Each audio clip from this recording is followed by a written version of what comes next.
आज मलाई यहाँ उपस्थित भएर आफ्ना केही विचारहरू व्यक्त गर्न पाउँदा अत्यन्तै खुसी लागिराखेको छ।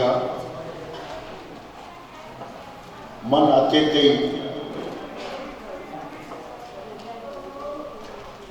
भावविभोर र गौरवान्वित महसुस गरिराखेको छ। हामीले विगत केही वर्ष यता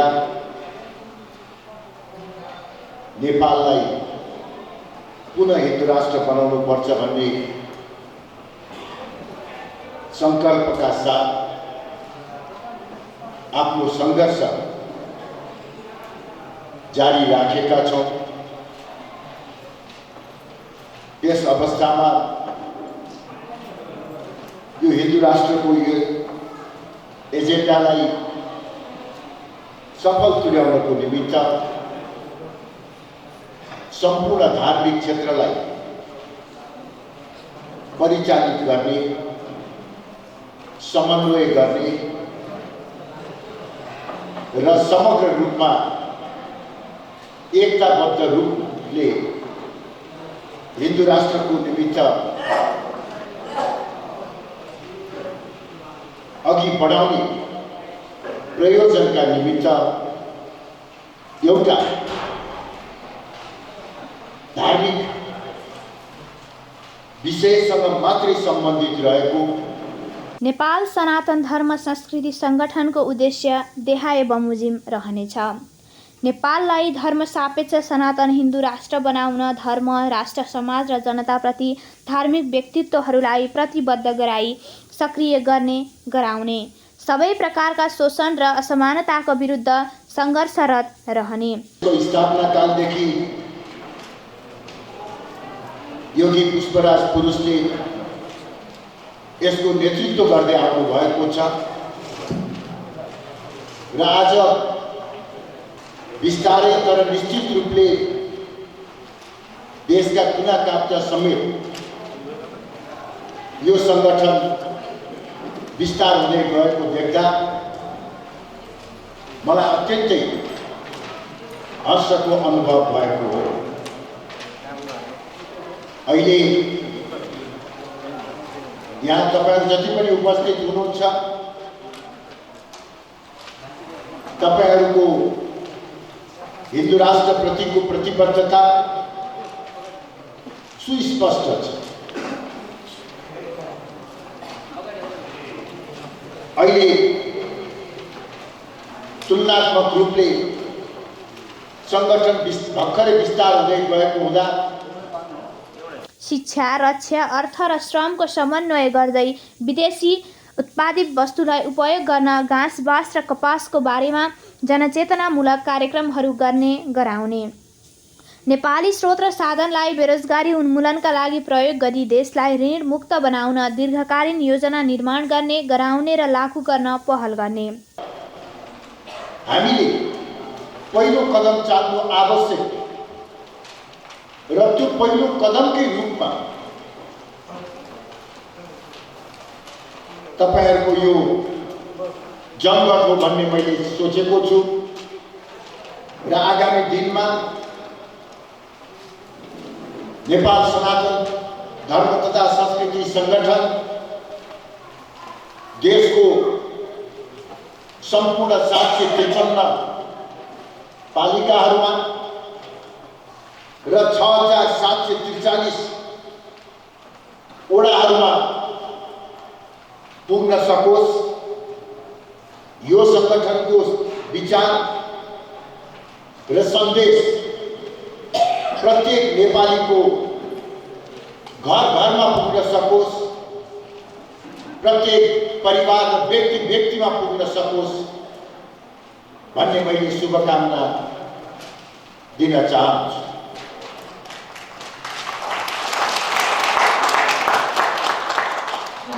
समान उद्देश्यका लागि राष्ट्रिय तथा अन्तर्राष्ट्रिय धार्मिक सङ्घ संस्थाहरूसँग समानताको आधारमा सम्बन्ध विस्तार गर्ने, गराउने र सहकार्य गर्ने, धार्मिक क्षेत्रमा राजनीतिक चेतना र राजनीतिक क्षेत्रमा धार्मिक चरित्रको अभिवृद्धि गरी जनताको संवैधानिक र प्रजातान्त्रिक मौलिक हक र मानव अधिकारको निर्वाध अवलम्बन हुन सक्ने परिस्थिति र वातावरण कायम राख्न क्रियाशील बन्ने बनाउने। योग र आयुर्वेद लगायत सांस्कृतिक वेशभूषा र भाषाहरू तथा नैतिक भूगोल र इतिहास लगायतका शिक्षालाई सबै शैक्षिक संस्थाहरूमा अनिवार्य गर्न अभियान चलाउने। र यो महाधिवेशन पूर्ण रूपमा सफल होस् भन्ने शुभकामना समेत व्यक्त गर्दछु। तपाईहरुको महाधिवेशन औपचारिक रूपमा भोलिदेखि प्रारम्भ हुनेछ। आज को दिन प्रशिक्षणको निमित्त छुट्याइएको छ र म पनि तपाईहरुका माझमा केही समसामयिक विषयमा आफ्ना अनुभवहरूलाई आफ्ना ज्ञानहरूलाई तपाईहरुसँग बाँड्नको निमित्त उपस्थित भएको छु। म मुख्य रूपले संवर्धनवादको विषयमा केन्द्रित रहेर ज्ञान, शक्ति, स्रोत र श्रमको समान उपस्थिति र समन्वयको आधारमा धर्म राजनीतिप्रति समर्पित आस्थावान धार्मिक जमात केन्द्रदेखि वडासम्म तयार गर्ने गराउने। नेपाल सनातन धर्म संस्कृति संगठनको सिद्धान्त, नीति र कार्यक्रम जनता समक्ष पुर्याउने र लागू गर्ने गराउने। समग्र मानव समाजमा धार्मिक नेतृत्व र व्यक्तित्वको विकास गर्ने गराउने।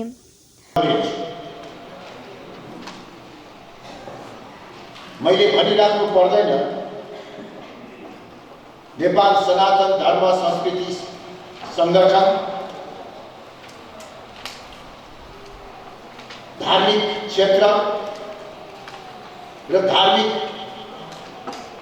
भावनाले ओतप्रोत भएका व्यक्तिहरूको संगठन हो। यसको राजनैतिक सम्बन्ध र आबद्धता राष्ट्रिय प्रजातन्त्र पार्टीसँग छ। नेपालमा अहिले घोषित रूपले नेपाललाई हिन्दू राष्ट्र बनाउनु पर्दछ र नेपालको समाज र राज्य व्यवस्था सनातन धार्मिक मूल्य र मान्यताको आधारमा हुनुपर्दछ भन्ने विश्वास राष्ट्रिय प्रजातन्त्र पार्टीले राखेको छ। त्यही भएको कारणले गर्दा सनातन धर्म संस्कृति संगठन राप्रपासँग आबद्ध हुन पुगेको। तर आफ्नो गतिविधि सञ्चालनको निमित्त खास गरी हिन्दू राष्ट्र पुनर्स्थापनाको निमित्त र समाजमा सनातन धर्म संस्कृति परम्पराको अभिवृद्धिको निमित्त यो संगठनले स्वतन्त्र र स्वशासित ढङ्गबाट काम गर्न सक्दछ र गर्नुपर्दछ। राष्ट्रिय प्रजातन्त्र पार्टीले संगठनलाई वैचारिक मार्गदर्शन गर्दछ र आवश्यक संरक्षण प्रदान गर्दछ। बाँकी आफ्नो काम संगठनले आफै निर्धारण गरेर सञ्चालन गर्नुपर्दछ। संवर्धनवाद हाम्रो नेपालको राष्ट्रिय राजनीतिको सन्दर्भमा र खास गरी हिन्दू राष्ट्र स्थापनाको सन्दर्भमा एउटा महत्त्वपूर्ण वैचारिक दर्शन अहिलेको चलन चल्तीको भाषामा हामीले संवर्धनवादलाई नेपालको सामाजिक, आर्थिक, राजनीतिक, सांस्कृतिक रूपान्तरणको दर्शनका रूपमा अगाडि बढाउन खोजिराखेका छौँ। जसरी देशका अन्य प्रमुख राजनीतिक दलहरूले साम्यवाद, मार्क्सवाद, समाजवाद, पुँजीवाद आदि जस्ता वैचारिक दर्शनको आधारमा राष्ट्र निर्माण गर्ने बाटोमा हिँडिराखेका छन् भने त्यसको विकल्पमा राष्ट्रिय प्रजातन्त्र पार्टीले नेपालको निमित्त, नेपालको अस्तित्वलाई जोगाउनको निमित्त र एउटा सबल र समुन्नत नेपाल निर्माण गर्नको निमित्त विदेशबाट आयातित साम्यवाद, समाजवाद, पुँजीवाद जस्ता विचार र दर्शन बोकेर हिँड्नुपर्ने जरुरी छैन। हाम्रै यो पावन भूमिमा प्रादुर्भाव भएको प्राचीन मूल्य र मान्यतामा आधारित दर्शनको आधारमा नै यो देशको विकास गर्न सकिन्छ, यो देशलाई बचाउन सकिन्छ भन्ने फरक विचार बोकेर हिँडेको छ। अन्य प्रमुख राजनीतिक दलहरूभन्दा फरक दर्शन बोकेर हिँडेका छन्। राप्रपा केवल नामले मात्रै कांग्रेस र कम्युनिस्ट भन्दा फरक होइन। राप्रपा वैचारिक दर्शनको दृष्टिकोणबाट पनि, राष्ट्र निर्माण गर्ने विचारको दृष्टिकोणबाट पनि कांग्रेस र कम्युनिस्ट भन्दा फरक दल हो भन्ने कुरा तपाईं हामीले बुझ्नु पर्दछ। नेपालमा समाजवाद, साम्यवाद, मार्क्सवाद जस्ता विचारहरूलाई बोकेर हिँड्ने मुख्य पार्टीहरू कांग्रेस र कम्युनिस्ट बाहेक पनि अनि दर्जनौं पार्टीहरू छन्। अरू साना साना नाम नसुनिएका पार्टीहरूले पनि त्यही विचार र दर्शनलाई बोकेर हिँडेका छन्। नेपालमा त्यो साम्यवाद, समाजवाद, पुँजीवाद वा मार्क्सवाद भन्दा फरक विचार बोकेर हिँड्ने एउटै मात्र पार्टी छ, त्यो राष्ट्रिय प्रजातन्त्र पार्टी। र जसले यो जुन विचार हामीले बोकेर हिँडेका छौँ, यो विचारलाई हामीले संवर्धनवाद भनेर नामाकरण गरेका छौँ। यो ताली नबजाउँदा पनि हुन्छ, यो विशेषमा तालीले अलिकति फेरि यो प्रभावलाई अलिकति अस्तिलो पार्छ। त्यसैले अहिले प्रशिक्षण कार्यक्रम भएको हुँदा तपाईँहरू त्यसलाई सुन्नुहोस्, ग्रहण गर्नुहोस्। हामीले यो विचारलाई संवर्धनवाद भनेर भनेका छौँ। विगतमा हामीले हिन्दू राष्ट्र र राष्ट्र संस्था सहितको प्रजातन्त्रलाई मुख्य एजेन्डा बनाएर जनताको माझमा गयो। अहिले पनि हामीलाई राप्रपा भन्ने बित्तिकै यो हिन्दूवादी पार्टी, सनातन धर्म मान्ने पार्टी, राजा मान्ने पार्टी, राजावादी पार्टी भनेर जनताले चिन्नुहुन्छ। त्यसलाई हामीले अन्यथा ठान्नुपर्ने जरुरी छैन। तर हिन्दू राष्ट्र र राज संस्था केवल एजेन्डा मात्र, त्यो एजेन्डा हो। राजनीतिक दल केवल एजेन्डामा मात्रै सीमित रहन सक्दैन। राजनीतिक दल केवल हिन्दू राष्ट्र पुनर्स्थापना गर्ने वा राज संस्था पुनर्स्थापना गर्ने प्रयोजनको निमित्त मात्रै खडा भएको समिति होइन। हिन्दू राष्ट्र राज संस्था सहितको एजेन्डालाई बोकेर यो समाजलाई परिवर्तन गर्ने,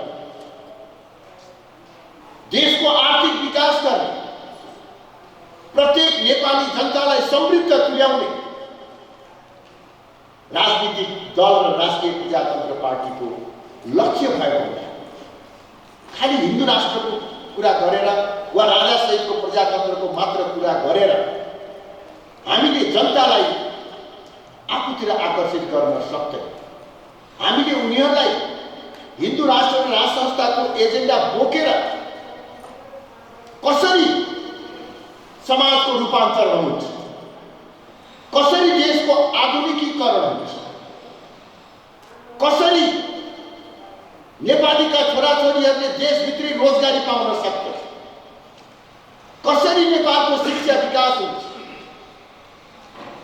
कसरी हाम्रो स्वास्थ्य क्षेत्रको विकास हुन्छ, यो बताउन सक्नुपर्छ। त्यो बताउनको निमित्त हामीलाई कुनै एउटा दर्शनको आधार चाहिन्छ। त्यो दर्शनले हामीलाई डोर्याउनु पर्छ। कतिपय पार्टीहरू उनीहरूले ठिक गरेका छन्, गरेका छैनन्, आफ्नो सिद्धान्त अनुसार व्यवहार गरेका छन् वा छैनन्, त्यो आफ्नो ठाउँमा छ। आजको विषय त्यो होइन। यस बारेमा अरू बेलामा चर्चा गरौँ। तर एउटा कुरो के हो भने अन्य प्रमुख पार्टीहरू देशको आर्थिक विकास गर्ने आर्थिक नीतिको कुरा गर्दा समाजवाद र साम्यवादी दर्शन अनुसार गर्दछ। मार्क्सवादी वा पुँजीवादी दर्शन अनुसार आफ्नो आर्थिक नीति बनाउँछ, सामाजिक नीति बनाउँछ। हामीले चाहिँ कुन दर्शनको आधारमा नीति बनाउँछ? राजा चाहिन्छ भनेपछि राजा चाहिने कुराले नीति त बन्दैन। राजा एउटा शासकीय स्वरूप, राष्ट्र प्रमुखको रूपमा रहने स्वरूप हो। त्यो आफैमा सिद्धान्त, दर्शन, विचार होइन जसको आधारमा आर्थिक नीति, सामाजिक नीति बन्न सक्छ। त्यसैगरी हिन्दू राष्ट्र एउटा सामाजिक, सांस्कृतिक मान्यता, यसले मात्रै हाम्रो आर्थिक, सामाजिक, सांस्कृतिक नीतिहरू, कार्यक्रमहरू, योजनाहरू बन्न सक्दैन। त्यस कारणले गर्दा हामीलाई आफ्नो नीति बनाउन, आफ्नो योजना बनाउन, कार्यक्रम बनाउन एउटा वैचारिक दर्शनको आवश्यक छ। त्यो वैचारिक दर्शन कहाँबाट हो? हामीले सधैँ भन्दै आएको हिन्दू राष्ट्र र राज संस्थाको एजेन्डा अनुकूलको दर्शन चाहियो। फेरि यस बारेमा हामीले धेरै ठुलो अध्ययन गर्यौँ, चिन्तन मनन गर्यौँ र हामीले हाम्रो पार्टीले परिकल्पना गरेको समाज र राष्ट्र निर्माण गर्नको निमित्त हामीले बोकेको हिन्दू राष्ट्र र राज संस्थासँग मेल खाने दर्शन भनेको संवर्धनवाद हो भन्ने निष्कर्षमा पुगेपछि हामीले यो विचारधारा, यो दर्शनलाई अगाडि बढाएका छौँ। नामाकरण हामी अहिले पहिलो भर्खर सुन्दैछौँ। यो संवर्धनवाद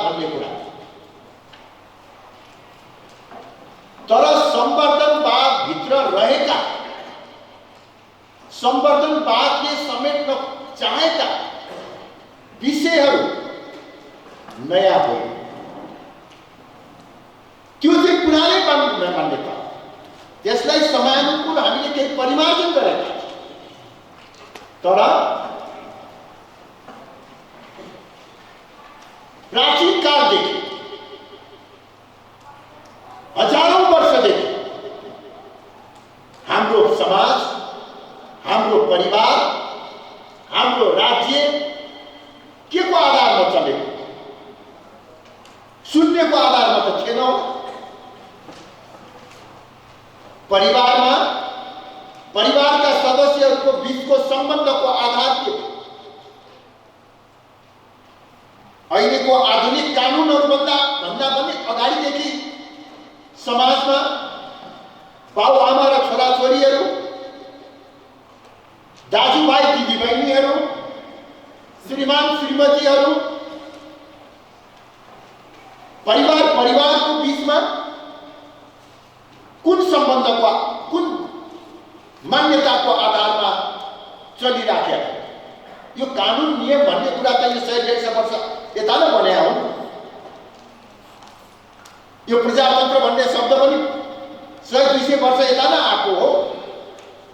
त्योभन्दा अगाडि पनि त परिवार थियो, समाज थियो, राज्य व्यवस्था थियो।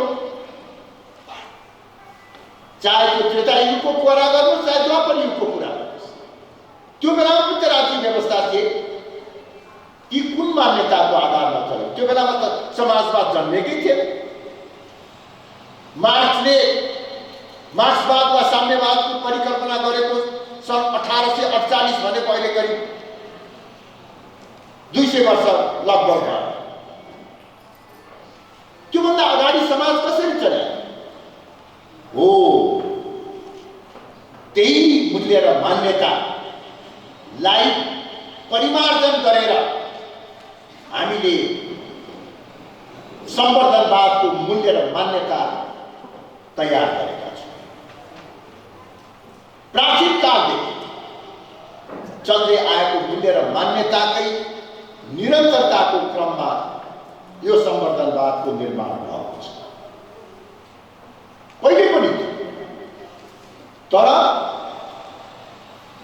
2062-63 पछि यसलाई हामीले नयाँ ढङ्गबाट उजागर गर्यौँ। किन उजागर गर्यौँ भने तपाईँ हामी सबले ध्यान दिनुपर्नेछ। नेपाल राष्ट्रको निर्माणको क्रममा पुरानो कुरालाई अलग गर्ने हो भने आधुनिक नेपाल निर्माणको पहिलो अध्याय श्री 5 बडा महाराजा धीराज पृथ्वीनारायण शाहबाट नेपाल एकीकरण भएपछि एउटा अध्याय सुरु भयो। त्योभन्दा अगाडिको पनि छ, त्यसमा मैले जान्न चाहन्छु, अरू बेलामा अरू विषयमा जाउँ। दोस्रो अध्याय 62-63 मा छ। यो धेरै नै बुझेको छैन। पृथ्वीनारायण शाहले नेपाल एकीकरण गरेपछि जुन भाष्यको आधारमा, भाष्य हरेक विषयका केही भाष्यहरू हुन्छ, न्यारेटिभ भनेर अङ्ग्रेजीमा भन्छ।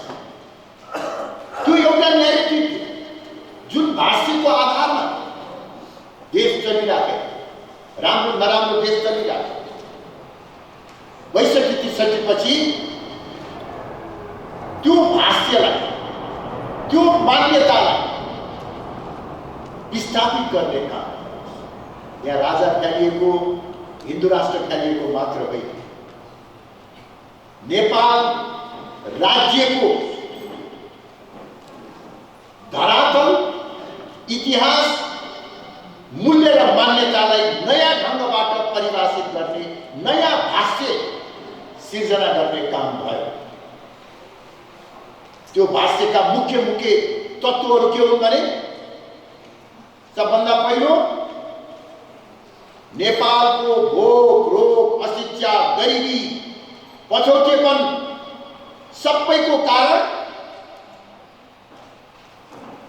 हिन्दू राष्ट्र, राज संस्था र एकात्मक राज्य प्रणाली हो भन्ने नयाँ भाष्य तयार गरे। यसै गरी